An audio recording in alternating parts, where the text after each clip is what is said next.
Halo, assalamualaikum warahmatullahi wabarakatuh. Balik lagi dengan aku Enda, seorang introvert yang ingin belajar ngomong di depan kamera.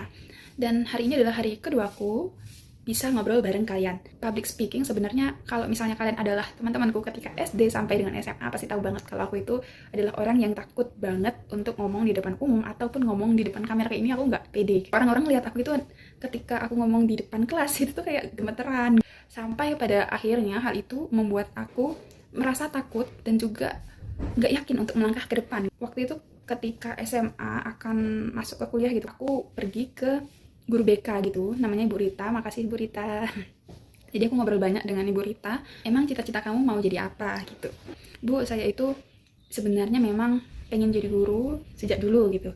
Tapi saya itu takut untuk ngomong di depan banyak orang gitu. Jadi nanti kalau misalnya saya jadi guru, gimana cara saya untuk ngomong di depan anak-anak itu. Nah, itu adalah hal pertama yang aku omongin. Kemudian beliau ada bilang bahwa, "Nak, yang namanya kita kuliah itu adalah untuk belajar. Dan di situ kita diajarin tentang bagaimana cara kita ngomong di depan, metode apa yang bisa kita gunakan, itu ada semua di situ, Nak." Gitu. Akhirnya aku memutuskan dan meyakinkan diri untuk masuk ke Fakultas Pendidikan. Sebenarnya kalau menurutku ya, ketika S1 itu, ya memang belajar tentang konten, tapi ada hal-hal di luar konten yang memang diajarkan ketika S1 itu.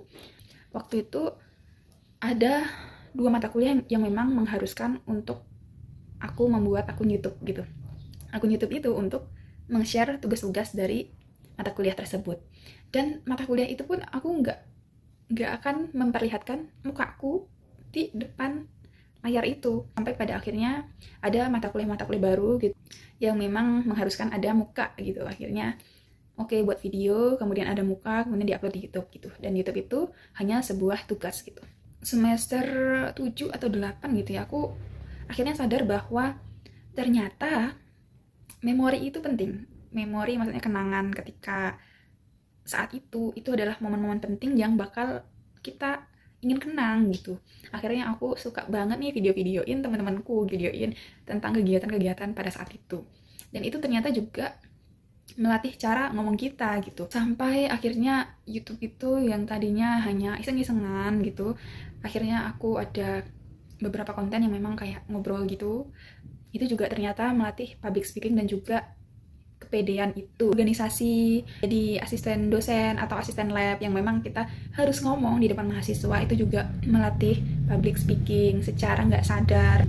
Bertemu dengan teman-teman dari berbagai daerah, ternyata dari perkuliahan itu akhirnya bisa membentuk kita untuk ngobrol dengan bahasa Indonesia yang memang lebih komunikatif gitu. Ternyata kepanjangan guys video